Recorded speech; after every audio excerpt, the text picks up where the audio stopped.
How to change color theme on Facebook Messenger. It's pretty simple and a quick process, so without any further delay, let's jump right into the video. First thing first, you have to head over to your application Messenger. Make sure you are logged in into your specific account. Now head over to the inbox of the person that you want to change the color theme. Click on their profile. You will see the option of theme inside customization.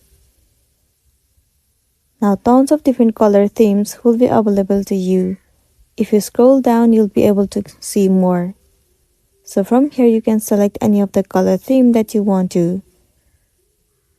For now, let me select this one. All you gotta do is tap on it. It will also show you the preview. Once done, click on select. If you go back and see your chat, you can see that the theme has been changed. So this is simply how you can change the color theme on Facebook Messenger.